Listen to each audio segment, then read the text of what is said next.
perkembangan teknologi sendiri terhadap dunia pendidikan khususnya DKV itu gimana nih untuk kedepannya, terus kemudian dengan kondisi yang hybrid kayak begini tuh gimana tuh? Kalau gue ngelihatnya gini teman-teman ya, jadi teknologi hari ini kita tidak bisa membuat satu kesepakatan bahwa hadirnya artificial intelligence, hadirnya banyaknya template, hadirnya banyaknya website open source yang menyediakan bank desain, bank foto, bank video yang secara free, yang secara donasi ataupun yang membership gitu ya. Itu udah fakta fenomena yang berjalan gitu ya. Nah, itu jangan sampai kita justru malah beranggapan bahwa menggunakan template-template tadi itu salah gitu ya. Okay. Sebetulnya justru teknologi kan tujuannya dua kan. Tujuan itu adalah mempermudah pekerjaan manusia dan menyelesaikan persoalan. Nah, dengan kita membuat desain, eksekusinya sekarang ditantang adalah dengan hadirnya teknologi, mahasiswa, dosen dituntut untuk melakukan percepatan yang luar biasa. Pekerjaan yang tadinya membutuhkan storyboard, harus menggambar, lalu kemudian scan ataupun menggambar secara digital, kemudian dia olah lagi, sekarang udah ada storyboard open source yang kemudian secara template tinggal dikelola aja. Itu kemudian yang terjadi. Jadi penyesuaian apa yang bisa kita lakukan adalah banyak sekali, banyak hal gitu ya, terutama dari sisi dosen. Dia harus adaptable. Terus kemudian dari sisi mahasiswa, ya mulai harus membiasakan Internet of Things ya, bahwasannya kita sudah tidak bisa lepas dari internet, jadi ya udah manfaatkan aja hal-hal yang kayak gitu. Oh, berarti nggak jadi problem ya kalau misalnya mahasiswa menggunakan hal itu. Jadi sehingga nanti dosen mempertanyakan, oh lu nggak buat sebuah karya yang original atau seperti itu, gimana tuh? Sekarang kembali ke budaya pop. Budaya pop itu kan lebih banyak repro ya. Jadi ada yang baru kemudian didaur ulang jadi hal-hal yang baru kayak gitu. Jadi kalau dibilang ada juga orang yang sudut pandangnya menyalahkan atau kemudian bukan menyalahkan, mungkin itu lebih keras ya, maksudnya dia jangan ya lu harus bikin karya orisinil. Justru sebetulnya itu sudut pandang yang bagus ya, tegas untuk bisa menciptakan karya-karya yang lebih orisinil, tunggal dan nggak pernah ada gitu ya. Itu harapannya emang ke sana. Tapi kembali lagi industri hari ini tidak lagi bicara soal orisinil ya, tidak lagi bicara soal orisinil, tapi bicaranya apa? Bicaranya adalah percepatan produksi, percepatan upload gitu kan, kemudahan efisiensi waktu dalam konteks pengerjaan, efisiensi secara tim.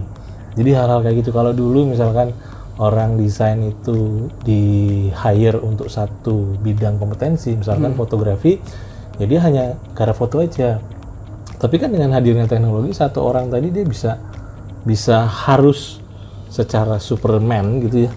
Dia harus bisa menguasai foto, harus bisa menguasai video gitu kan. Dia harus bisa ngedesain, pokoknya kayak gitulah dunia lamaran lamaran kerja hari ini kan. Jadi desainer dituntut untuk banyak hal, bisa semua. Nah, kalau si mahasiswanya nggak peka terhadap kondisi kayak gitu ya kan, bukan tidak mungkin persaingannya adalah sebetulnya bagus kalau dia menguasai satu kompetensi di industri yang sesuai dengan keperluan kompetensinya. Tapi kalau banyaknya industri yang sekarang adalah lu juga harus bisa memiliki banyak kompetensi. Tinggal pilih aja gitu. Lu bisa satu hal dengan kompetensi lu yang ahli, atau dengan banyak hal lu bisa mengerjakan sesuatu dengan cepat. Tinggal milih aja sebetulnya. Oh, berarti gini dong, kalau melihat itu berarti kan orientasinya adalah industri kan. Nah, secara kurikulumnya sendiri atau pendidikan DKV itu berarti ada sebuah perubahan kurikulum atau harus bagaimana tuh? Kalau dibilang harus berubah, kan lagi-lagi kurikulum itu merujuk pada standar kompetensi kerja nasional kan, SKKNI Indonesia. Itu desain grafis itu ada, video ada, animasi ada gitu ya. Nah, kita mengacu pada SKKNI tadi. Kalau dibilang bicaranya adalah kita harus menyesuaikan dengan industri kurikulumnya, oh tentu harus gitu ya. Nah, tinggal bagaimana lagi-lagi kita bicara bagaimana kampus menjadi satu ekosistem yang mendukung dunia kerja nanti. Jadi misalkan dunia kerja nanti adalah kita harus banyak menggunakan open source, kemudian kita harus banyak menguasai, memanfaatkan misalkan kayak ChatGPT gitu ya. Kita memanfaatkan banyak sekali aplikasi yang memudahkan si mahasiswa untuk berkreasi. Nah, itu aja diolah gitu ya, itu bisa jadi sesuatu sebenarnya. Jadi kalau memang harus dimulai dirubah ya tentu dari sisi kalau dari sisi surplus misalkan kita desain komunikasi visual itu harus punya sarana komputer yang memadai gitu kan. Sekarang harga hardware komputer mahal banget kan? Mahal banget untuk apalagi kampus yang berada di level menengah ke bawah itu kan berat banget. Nah makanya dengan hadirnya teknologi open source tadi itu sebenarnya memudahkan mereka dengan kapasitas yang standar gitu ya, dengan harga yang mungkin bisa terjangkau oleh mereka tetap bisa berkarya gitu ya. Nah pilihannya tinggal kita mau banyak menguasai software yang dengan alat yang mahal gitu, dengan alat yang spesifikasinya bagus, atau kita dengan alat standar gitu ya, tapi kita bisa memanfaatkan banyak fasilitas aplikasi yang tersedia di banyak website gitu ya, seperti itu kayak gitu. Nah, gue sendiri kan kalau ngajar sekarang lebih kepada studi kasus nih, dimana kan sebelumnya kan sangat teoritis karena mengikuti bahwa kalau belajar, karena kebetulan gue dosen fotografi, gue ngajarin teknis nih dasar harus begini-begini. Nah, dengan tadi apa yang lo sampein, bahwa sekarang semuanya bisa dicari dengan source yang banyak kan gitu. Nah kalau dengan studi kasus yang banyak gue berikan studi kasus, itu salah gak sih gitu loh. Jadi mereka nggak terlalu banyak gue ajarkan, lu teknis motret harus kayak gini, atau lu mendesain basicnya harus kayak begini, itu gimana tuh? Sebetulnya itu bagus ya, kalau misalkan banyak beberapa dari kita pengajar memberikan kesempatan si mahasiswa untuk bereksperimen terhadap kasus-kasus, itu bagus, itu menambah pengalaman belajar mereka ya. Nah, tapi kemudian kita harus melihat ke sisi yang lain lagi gitu ya. Contoh misalkan kasus-kasus itu yang kita tampilkan adalah kasus di tahun berapa tuh? Contoh misalkan, lo mau ngasih contoh kasus soal fotografi street gitu ya. Apakah fotografi street hari ini tetap bisa dijadikan satu ukuran keberhasilan konten misalkan? Nah, misalkan lu bicara, kita semua bicara misalkan yang kita kasih contoh kasus 10 tahun yang lalu gitu ya. Tapi fotografi street yang sekarang kayaknya nggak cocok dengan hal itu gitu ya. Nah, kasus itu juga harus kita kritisi juga, bahwasannya jangan sampai kita memberikan kasus dapat pengalaman baru sih mahasiswa, tapi itu konteks di zaman 10 tahun yang lalu gitu. Jadi kita juga harus mencari kasus-kasus yang sekarang up to date, yang betul-betul ketika 5 tahun ke depan mereka lulus, mereka tetap mendapatkan pengalaman belajar. Ternyata dengan kasus yang kemarin gue bisa menghadapi fenomena ini dengan baik gitu, kira-kira gitu. Berarti kalau di dunia DKV sendiri itu gimana tuh? Tadi kan kalau fotografi melihat hal itu, apa kalau DKV kan bicaranya sebuah karya seni kan sangat banyak nih. Tetap seperti itu juga melihat studi kasusnya, berarti nggak bisa kita bawa dari yang 5 tahun yang lalu, 10 tahun yang lalu yang diaplikasikan sekarang, berarti juga harus dilihat itu juga gitu. Iya, misalkan pengalaman ketika ngedesain layout misalnya. Nah, layout kalau kita masuk di salah satu software InDesign misalkan, kita perlu banyak waktu untuk mikirin sistem grid misalnya. Kita butuh margin, gutter, kolom, macam-macam, kita harus pikirin itu dulu. Tapi kemudian ada beberapa aplikasi yang secara guideline memudahkan kita menempatkan sesuatu secara pas gitu ya. Nah itu kan kemudahan-kemudahan yang bisa didapatkan. Jadi untuk apa lagi? Misalkan kalau gue melihatnya kayak gitu. Jadi kalau udah ada aplikasi yang memudahkan si mahasiswa untuk bekerja lebih cepat, untuk apa lagi kita mengerjakan sesuatu yang manual lagi gitu. Nggak bisa, kita harus tetap manual, menjunjung tinggi hard skill gitu ya. Benar, tapi kan masalahnya 5 tahun lagi itu tidak akan dipakai secara industri gitu ya. Gue nggak tahu, koreksi kalau misalkan gue salah ya. Mungkin 5 tahun yang lalu ketika kita bikin film pendek misalkan, atau bukan film ya, tayangan konten receh misalkan, kita mungkin butuh storyboard, butuh lain-lain gitu ya.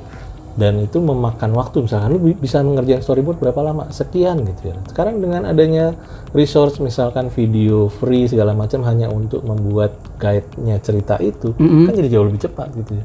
Oke. Jadi untuk apalagi kita mundur belajar, ya kan? Tapi kita coba aja kasus yang kira-kira kemudian 5 tahun lagi masih bisa dipakai. Oke.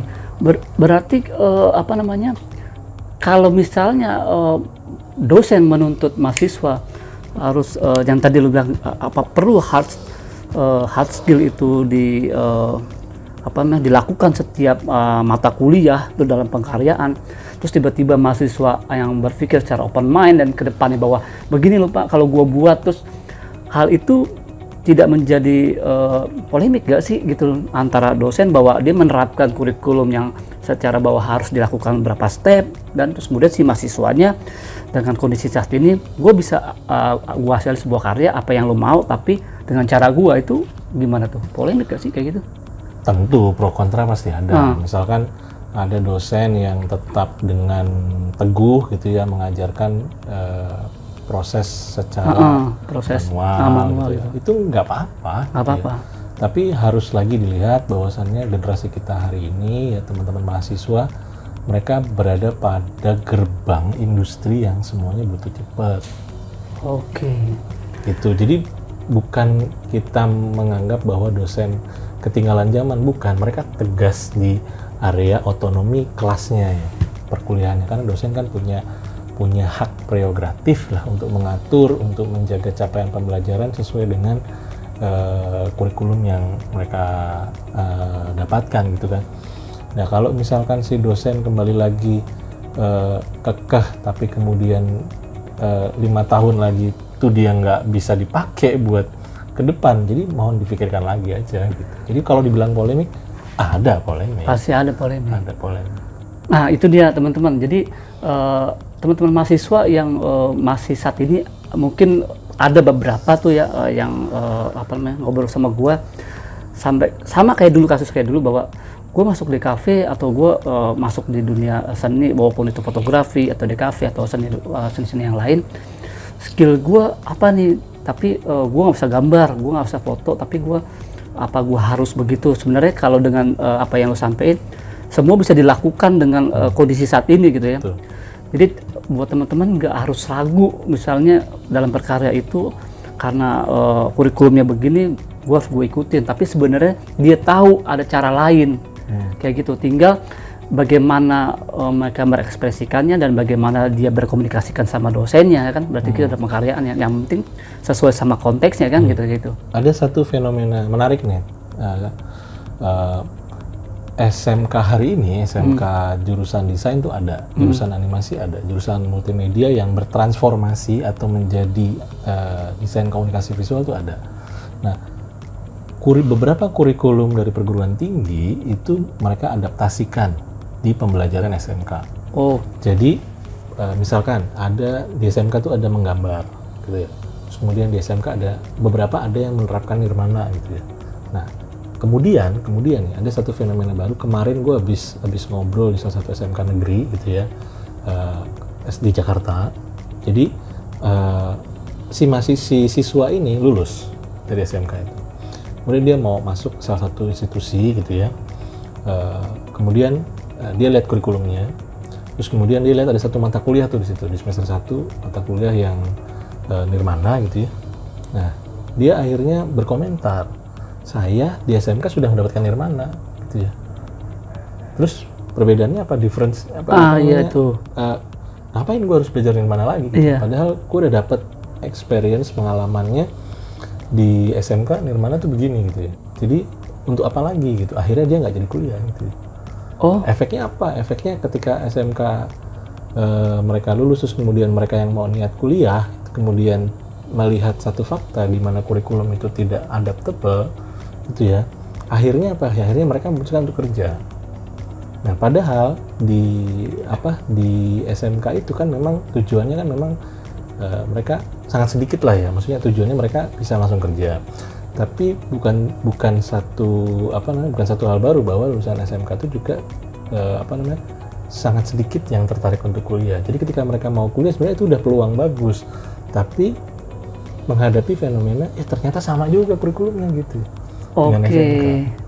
Jadi apa namanya, perguruan tinggi atau kampus-kampus yang bergerak di bidang yang berbasis terhadap DKV berarti harus mengembangkan semua knowledge-nya dengan kondisi saat ini. Iya. Kayak gitu ya. Nah, melihat kampus kalau yang modern itu atau yang berbasis budaya itu kayak gimana sih? Kalau kampus sebetulnya gini, mengambil satu pilihan untuk menggarap karya-karya yang terkait dengan kebudayaan itu tetap bagus gitu ya. Dan justru memang itu orientasi yang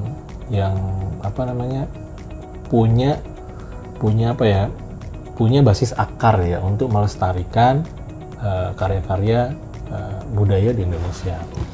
Nah, cuma kita harus lihat lagi bahwasannya karya-karya, contoh lah misalkan ya, kalau dulu mungkin orang bisa aja mempelajari tentang ornamen di salah satu daerah misalkan, mereka harus datang tuh, kan sekarang nggak usah gitu kan, mereka sebenarnya tinggal mempelajari di situs pencarian dengan banyak data gambar gitu, mereka udah bisa dapat gitu kan. Atau misalkan mereka masuk ke 3D 3D maps yang berjalan gitu kan, mereka bisa melihat rumah adat ini seperti apa secara 3D, mereka udah bisa ngelihat gitu kan. Jadi sebetulnya kampus yang modern yang bagus itu tentu mereka harus bisa mengajak mahasiswa untuk bisa membanggakan karya-karya budaya di Indonesia.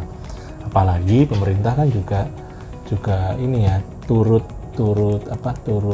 mendukung kalau misalkan beberapa karya-karya anak muda itu berorientasi pada culture budaya gitu ya, bukan hanya budaya secara fisik gitu ya, budaya ngobrol misalkan bahasa daerah dan lain-lain sebagainya, itu menurutku keren sih kalau tetap harus dilakukan ya. Oke, berarti emang pergerakannya cepat banget ya, dengan adanya teknologi, terus kemudian ada AI itu, terus kemudian perubahan situasi pasca pandemi kayak gitu. Jadi selain mahasiswa, dosen dan instansi terkait pun juga mesti bergerak cepat juga dengan kondisi saat ini berarti kan gitu. Sehingga berarti dunia pendidikan itu memang harus siap dengan situasi yang saat ini ya, begitu ya? Iya, dunia pendidikan kalau nggak salah kemarin sempat viral juga beberapa profesor gitu ya membahas tentang ChatGPT misalkan. ChatGPT untuk dimanfaatkan sebagai cara kita untuk mendapatkan data secara cepat gitu ya. Nah sebetulnya itu kan kemudahan kan dari sisi tokoh-tokoh besar ya, profesor khususnya gitu ya, itu sudah membahas di lingkup akademik tentang penggunaan ChatGPT misalkan. Apakah suatu hari nanti di 1-2 tahun ke depan ChatGPT itu akan berkembang menjadi satu kemudahan yang lebih drastis lagi, kan kita nggak tahu gitu kan. Contoh misalkan kalau nggak salah Microsoft juga sedang mengembangkan hal itu juga, sampai masuk ke dalam Microsoft Office Word gitu kan. Jadi mereka butuh apa aja tinggal bisa akses aja gitu kan. Tinggal dikasih keyword pertanyaan, kemudian bisa disimpulkan langsung dapat jawabannya gitu. Nah, Sob, kalau seandainya nih, kalau dulu kan kita untuk nyari data, bikin tulisan kita harus cari buku, beli buku gitu kan, literatur kayak gitu kan. Itu kan butuh modal lah, butuh relasi, butuh tahu tempat segala macam. Nah, sekarang udah tinggal ketik kebutuhannya, kemudian datanya udah tersaji gitu. Nah, kemudahan itu udah sampai ke level penulisan ilmiah gitu kan. Nah, apalagi yang sifatnya desain gitu ya, yang sifatnya praktikal gitu ya. Terus kemudian yang teknisi misalkan, dia juga menghadapi fenomena robotik juga gitu ya. Industri semacam itu udah hadir di beberapa perusahaan gitu ya. Nah, jadi tinggal kita aja gimana bisa survive dengan ilmu kita di perguruan tinggi, bisa survive 2 tahun, 3 tahun atau jadi pengangguran gitu kan, atau malah justru jadi creative planner gitu ya, memanfaatkan aplikasi-aplikasi yang ada untuk bisa berkarya jauh lebih cepat dan menghasilkan. Oke, nih pertanyaan terakhir nih. Berarti kalau bicaranya industri, sebuah originalitas itu ya baik secara penulisan atau pengkaryaan itu bisa bisa dikesampingkan kan kayak gitu. Nah, tapi kalau buat sebuah akademisi itu gimana tuh? Ya kan tadi soal menulis sebuah pengkaryaan itu masih bisa dipertimbangin nggak? Kalau itu sih lebih ke etika ya? lebih ke itu etika dia aja tuh. sih, lebih ke etika aja sih. Jadi kalau misalkan lu nyomot karya orang gitu ya, kepentingannya adalah sebagai referensi, ya tinggal bagaimana kita sadar diri aja itu copyrightnya siapa, dicantumkan sebagai kutipan. Nah, penulisan juga sama kayak gitu. Oke, thank you Mri.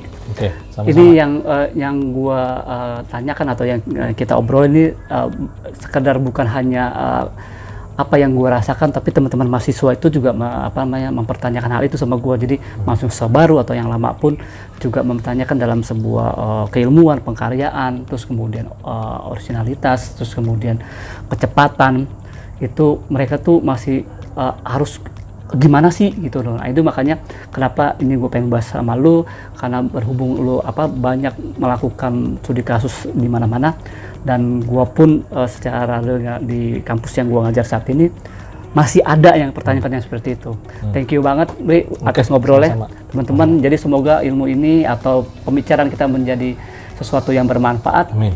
Terima kasih, sampai jumpa di obrolan selanjutnya. Assalamualaikum. Waalaikumsalam.